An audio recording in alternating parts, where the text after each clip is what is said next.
Halo guys, selamat datang kembali di channel Irfan Akbar 67. Dalam video kali ini gua mau bahas tentang Tensei Star Slime Dataken atau sering dikenal dengan Tensura. Sekarang gua bakal bahas lanjutan anime Tensura berdasarkan light novelnya. Di video ini gua bakal merangkum light novel Tensura volume 8. Video ini adalah part 2 dari pembahasan volume 8. Video ini adalah kelanjutan dari video sebelumnya. Jadi buat kalian yang belum nonton video yang sebelumnya, kalian bisa nonton videonya terlebih dahulu. Video ini isinya tuh udah jelas spoiler untuk lanjutan animenya. Jadi buat kalian yang gak suka spoiler, kalian bisa close video ini. Sebelum kita mulai, gua mau ngingetin lagi ke kalian, jangan lupa untuk subscribe channel ini. Dan jangan lupa juga untuk nyalain loncengnya supaya kalian dapat notif ke channel ini update video terbaru.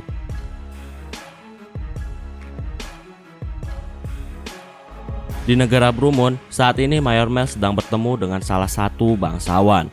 Bangsawan itu mau kalau Mayor Mel menjadi investor untuk bisnis yang akan dia buat. Tentunya Mayor Mel udah mendengar semua hal yang diinginkan oleh bangsawan itu. Dalam hatinya, Mayor Mel berkesimpulan kalau bangsawan itu nggak bisa berbisnis. Apalagi bangsawan itu juga menjadikan elf sebagai budaknya. Memperbudak elf itu artinya akan terlibat dengan sindikat yang besar. Mayor Mel gak mau terlibat akan hal itu.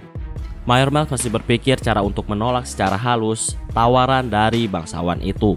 Di saat dia sedang bingung, datanglah Rimuru. Jadi buat yang belum tahu, Mayor Mel ini adalah partner bisnis Rimuru. Mayor Mel sudah banyak membantu Rimuru dalam hal berbisnis, seperti menjual ramuan penyembuh, menjual ramen, dan lain-lain. Mayor Mel langsung menyambut Rimuru dan melupakan bangsawan itu. Melihat kalau Mayor Mel ada tamu, Rimuru pun mau pergi dulu. Tapi bangsawan itu bilang kalau Rimuru telah mengganggu rapat bisnisnya. Bangsawan itu mau kalau Rimuru ganti rugi. Mayor Mel pun langsung mengusir bangsawan itu. Tentunya bangsawan itu marah dan dia mengancam akan membalas Mayor Mel. Mayor Mel udah pasti lebih milih Rimuru karena Rimuru tuh selalu punya ide gila yang membuat dirinya mendidih. Dan Mayor Mel ingin terus berbisnis dengan Rimuru. Rimuru dan Mayor Mel pun mengobrol. Mayor Mel juga cerita tentang masalah bangsawan itu kepada Rimuru. Tapi Mayor Mel bilang kalau Rimuru nggak perlu khawatir karena masalahnya bakal dia selesain sendiri. Karena udah nggak ada masalah, Rimuru cerita kalau dia bakal ngadain event besar yang disebut Tempested Founding Festival. Rimuru ceritain tentang detail eventnya. Rimuru juga cerita kalau dia udah berhasil merekrut koki dari dunia lain yang bernama Yoshida. Tentunya itu semua berkat bantuan dari Suna. Dengan adanya Yoshida, bisnis makanan di Tempest berjalan sangat baik. Rimuru terus mengobrol tentang bisnis yang akan dia buat. Rimuru juga mau kalau Mayor Mel membantu Veldora. Veldora saat ini sangat antusias kalau dia mau membuka toko teppanyaki.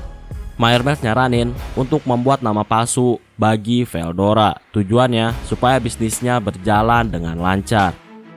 Mereka berdua masih diskusi. Rimuru mau kalau Mayor Mel mengurus segala kegiatan yang ada di Kolosium. Jadi Rimuru membuat Kolosium dan salah satu event besarnya adalah pertandingan Kolosium. Mendengar semua rencana Rimuru, Mayor Mel pun setuju untuk berbisnis dengan Rimuru. Rimuru juga mengajak Mayor Mel untuk tinggal di Tempest. Rimuru mau kalau Mayor Mel memimpin departemen yang berhubungan dengan bisnis yang ada di Tempest. Setelah itu, Rimuru pun pergi.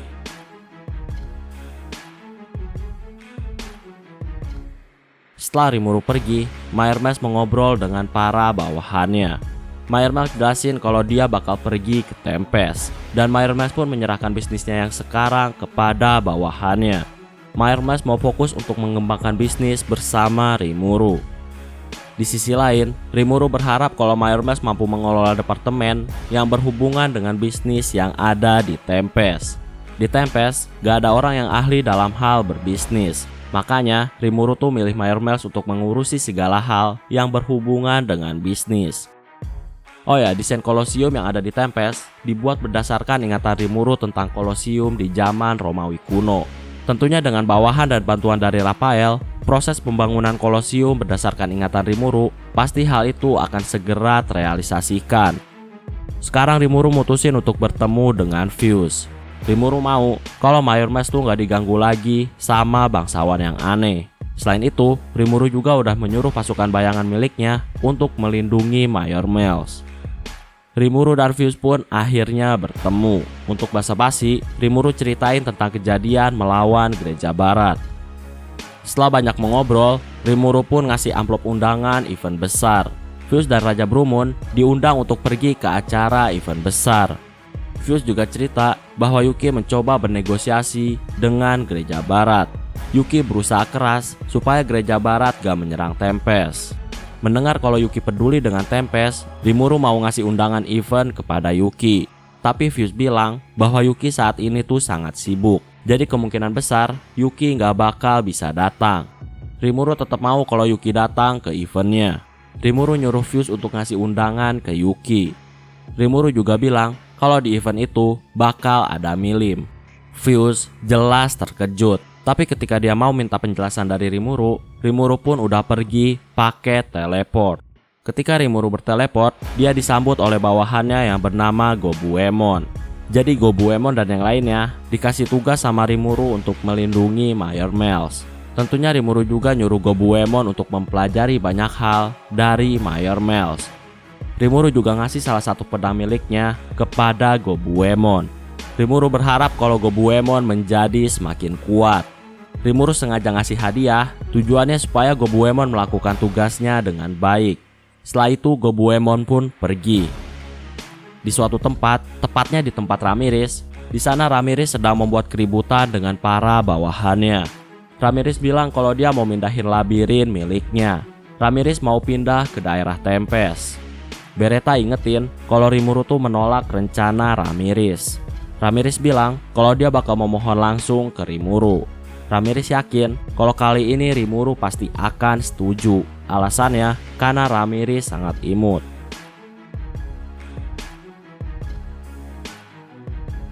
Karena ada laporan tentang masalah di gerbang barat, Rimuru pun berteleport ke sana. Ternyata di sana ada Ramirez yang sedang membuat keributan. Ramirez maksa untuk mindahin labirin miliknya ke wilayah Tempest. Tentunya Ramirez ditolak oleh bawahan Rimuru. Tapi ya karena dia Ramirez, dia masih terus maksa untuk pindah. Rimuru pun datang menyapa Ramirez. Rimuru nanya tentang apa yang sedang diributkan oleh Ramirez. Tapi Ramirez gak mau cerita tentang hal yang terjadi. Gak lama Beretta pun ceritain semuanya. Intinya Ramirez udah terlanjur mindahin segel pintu masuk labirin ke daerah Tempest. Jadi kalau Rimuru menolak pindahan Ramirez, maka Ramirez bakal jadi tunawisma. Mendengar cerita itu, Rimuru tahu tentang kejadian yang sebenarnya. Jadi Ramirez mau membuat gubuk kecil di daerah Tempest. Nah, gubuk itu bakal jadi pintu masuk menuju labirin milik Ramirez. Demi melancarkan rencananya, Ramirez nyuruh trainee untuk membuat tidur para penjaga gerbang.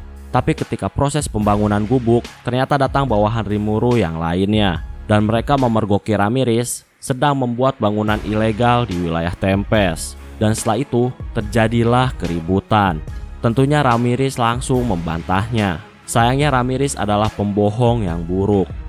Melihat gubuk Ramirez, Rimuru pun berpikiran untuk membuat sesuatu yang sangat gila. Rimuru mau menjadikan Ramirez sebagai tempat para petualang untuk berburu monster. Jadi Rimuru bakal masukin banyak monster ke labirin Ramirez. Dan setelah itu para petualang bisa berburu monster di dalam labirin. Jadi istilahnya kayak dungeon. Rimuru dan Ramirez pun mereka berdiskusi. Rimuru ngizinin Ramirez untuk membuat gerbang menuju labirin. Tapi gerbang itu bakal ditempatin oleh Rimuru tepat di bawah tanah Kolosium. Tentunya penempatan di bawah tanah Kolosium adalah pertimbangan yang sangat menguntungkan. Di dekat Kolosium ada banyak penginapan, restoran, dan lain-lain. Jadi ketika para petualang udah selesai menjelajahi labirin, mereka bisa beristirahat dengan sangat mudah. Yang jelas hal itu akan menguntungkan ekonomi di Tempest. Ramirez masih nggak ngerti dengan kata-kata Rimuru. Tapi saat ini Ramirez terlihat sangat senang. Alasannya karena Rimuru memberikan Ramirez pekerjaan yang penting. Itu artinya Ramirez udah nggak no life. Rimuru jelasin semua rencananya. Ketika Rimuru bilang kalau minimal Ramirez bisa dapetin 2 koin emas per hari, hal itu membuat Ramirez sangat senang. Ramirez saat ini lagi sangat miskin. Dengan pekerjaan itu, maka Ramirez bakal kaya raya. Ramirez senang karena akhirnya dia akan dikenal sebagai Demon Lord kaya raya, bukan Demon Lord yang no life. Ramirez dan Rimuru pun masih berdiskusi. Dari sana juga diketahui bahwa Ramirez bisa memindahkan benda apapun ke dalam labirinnya, termasuk kota dan properti di dalamnya. Rimuru pun ngasih beberapa pertanyaan, kayak berapa lantai yang bisa dibuat di labirin, berapa hari membuatnya, apa yang akan terjadi pada monster ketika di labirin, apakah Ramirez bisa mengubah interior labirin sesuka hatinya, dan Rimuru juga mau tahu apa yang bakal terjadi kalau mati di dalam labirin.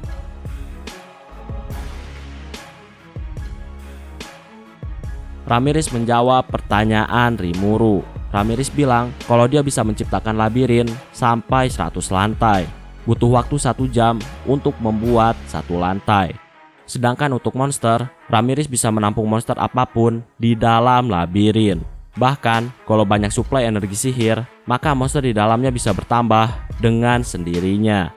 Ramirez juga bilang kalau dia bisa mengubah interior labirin kalau labirinnya udah jadi. Dan yang terakhir, Ramirez bilang bahwa semua orang yang mati di labirinnya bisa dibangkitkan oleh Ramirez. Tentunya itu semua harus atas kehendak dari Ramirez. Setelah berdiskusi, Ramirez nyaranin kalau sebaiknya para petualang memakai item kebangkitan milik Ramirez. Jadi, selama pakai item itu, para petualang bisa bangkit lagi jika mati di dalam labirin. Tentunya item itu item sekali pakai. Jadi kalau mau berkali-kali nggak mati, maka para petualang harus beli banyak item. Ramirez dan Rimuru pun setuju untuk bekerja sama dalam membuat labirin. Rimuru masih terus memperbanyak bisnis yang dia lakuin. Selain membangun kolosium, Rimuru juga membangun rumah opera, stadium, museum, dan lain-lain. Rimuru juga berdiskusi dengan para bismen yang masih ada di Tempest. Para bismen bilang kalau mereka bakal membantu Rimuru dalam membangun event besar. Semua orang pun mulai bekerja untuk mensukseskan rencana Rimuru dalam membangun kolosium dan labirin. Ketika pembangunan labirin, Rimuru jelasin detail dari rencana dia dalam membangun labirin. Jadi kalau sebelumnya Ramirez tuh nggak ngerti rencana Rimuru, sekarang setelah dijelasin detailnya, Ramirez jadi semakin semangat dalam membangun labirin. Setelah itu, Rimuru pun pergi ke tempat Kurobe. Lebih tepatnya, tempat itu adalah tempat di mana persenjataan Tempest dibuat. Dan sekarang, Rimuru pergi menuju gudang senjata. Rimuru melihat-lihat senjata yang ada, mulai dari pedang, armor, dan lain-lain. Rimuru mau mengambil beberapa senjata di sana untuk dijadikan peti harta karun bagi petualang dalam menjelajah labirin. Oh ya, berkat kebangkitan Rimuru menjadi Demon Lord, Kurobe juga dapat beberapa skill yang berhubungan dengan membuat senjata. Sekarang, Kurobe jadi jauh lebih hebat dibandingkan dengan Kaijin. Kurobe pun ngasih pedang baru kepada Rimuru. Pedang itu adalah karya terbaik dari Kurobe. Rimuru sangat kaget karena Kurobe mampu menciptakan pedang yang sangat luar biasa. Setelah itu, Rimuru pun pergi menemui Veldora. Ketika Rimuru mau minta bantuan Veldora, ternyata Veldora bilang kalau dia sangat sibuk. Padahal yang sekarang Veldora lakuin cuma baca manga.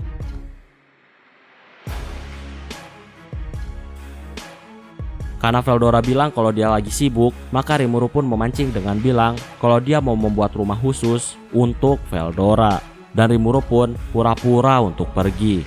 Ternyata Veldora telah terpancing dan dia ingin mendengarkan permintaan Rimuru. Rimuru pun ceritain kalau dia mau buat dungeon di labirin. Rimuru bilang kalau dia mau Veldora tinggal di labirin. Dan Veldora bakal jadi raja terakhir yang ada di labirin. Selain itu di dalam labirin, Veldora juga diizinin untuk berubah ke bentuk naganya. Dan Veldora juga dibolehin untuk keluarin energi sihir yang selama ini dia tahan. Veldora membayangkan adegan di manga. Dia membayangkan kalau dia seorang raja yang meremehkan para petualang yang telah berhasil sampai ke tempatnya di labirin. Rimuru terus membuat cerita agar Veldora semakin tertarik untuk tinggal di dalam labirin. Keberadaan Veldora sangat dibutuhkan karena ketika Veldora melepaskan energinya di dalam labirin, maka labirin akan dipenuhi oleh energi sihir dan hal itu bisa menciptakan telur-telur monster. Selain itu, energi Veldora juga akan membuat aura di dalam labirin terasa seperti horor. Veldora yang udah jadi wibu, tentunya dia sangat tertarik dengan labirin yang dibuat oleh Rimuru. Veldora udah membayangkan banyak hal yang bakal dia lakuin di dalam labirin. Tentunya imajinasi Veldora berdasarkan manga yang telah dia baca. Besoknya, Rimuru dan Veldora pun pergi menuju labirin. Ternyata Ramirez udah menyelesaikan beberapa lantai. Mereka pun langsung menuju tempat di mana Veldora akan tinggal. Ramirez juga mulai mendekor kamar Veldora. Veldora sangat puas dengan penataan interior yang dilakuin Ramirez kepada kamarnya. Oh ya, di dalam labirin juga tentunya bakal ada beberapa bos labirin di beberapa lantai. Dan setelah mengalahkan bos, Rimuru juga bakal memasang sistem save point di dalam labirin. Jadi petualang gak harus mengulang dari awal. Tentunya dengan bantuan Ramirez, berapapun bos yang telah dibunuh, maka bos itu akan selalu bangkit kembali. Rimuru sendiri nganggap kalau kekuatan Ramirez sangat gila. Selama bawahannya bertarung di dalam labirin, maka bawahannya akan abadi. Kekuatan itu tentunya sangat menakutkan. Ramirez bilang kalau dia udah membuat item yang akan dipakai para petualang agar mereka nggak mati di dungeon. Tentunya item itu akan dijual ketika para petualang ada di depan pintu masuk labirin. Beberapa hari kemudian, singkatnya labirin buatan Ramirez pun telah berhasil dibuat.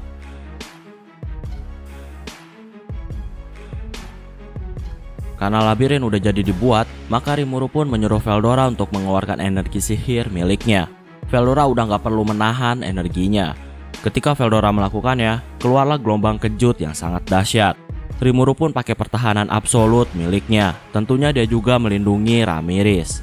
Veldora terus berteriak, dan sekarang Veldora benar-benar seperti bos terakhir yang ada di dungeon. Ramirez kagum dengan kekuatan Veldora yang sangat dahsyat. Rimuru juga nggak nyangka kalau Veldora punya energi yang dahsyat.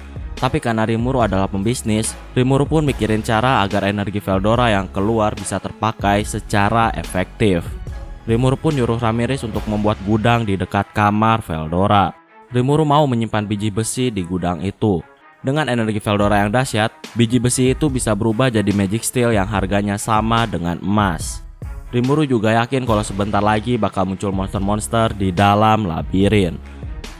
Besoknya, Rimuru kembali lagi ke kamar Veldora. Rimuru nyuruh Veldora untuk terus ngeluarin energi sihir miliknya. Veldora udah gak perlu menahannya ketika ada di dalam labirin. Rimuru juga ngingetin Beretta untuk selalu melindungi Ramirez. Beretta berjanji akan selalu melayani Ramirez. Tentunya Beretta juga bersedia membantu Rimuru jika Rimuru butuh bantuan. Rimuru pun terus mengembangkan labirin. Dan sekarang Rimuru mau memasang beberapa perangkap seperti panah beracun, rawa beracun, dan lain-lain.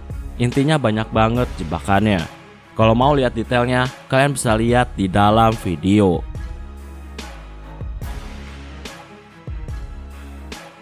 Ramirez menyanggupi permintaan Rimuru yang ingin membuat banyak jebakan. Rimuru juga mau membuat lantai yang memiliki zona alam sendiri, seperti zona api, zona salju, dan lain-lain. Ramirez bilang kalau dia nggak bisa ngelakuin hal itu. Untuk membuat zona alam, dibutuhkan energi sihir yang banyak.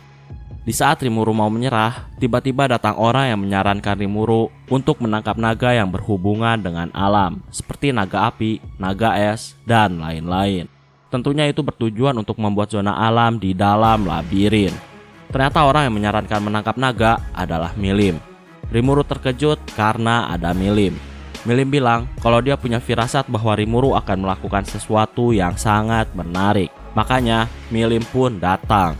Terjadi keributan antara Milim dan Ramirez. Milim kesal karena Ramirez bisa tinggal di Tempest. Milim juga mau tinggal di Tempest. Tapi pada akhirnya Rimuru, Milim, dan Ramirez mereka pun berdiskusi.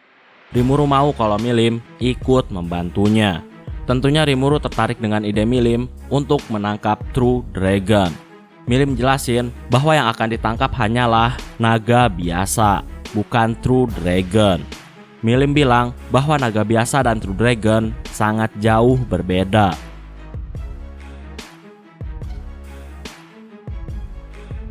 Oke, kayaknya cukup untuk video pembahasan kali ini. Terima kasih karena udah nonton video ini sampai habis. Jangan lupa untuk subscribe, like, dan yang paling penting adalah jangan lupa untuk share video ini ke teman-teman kalian. Sampai bertemu kembali di video-video selanjutnya. Terima kasih.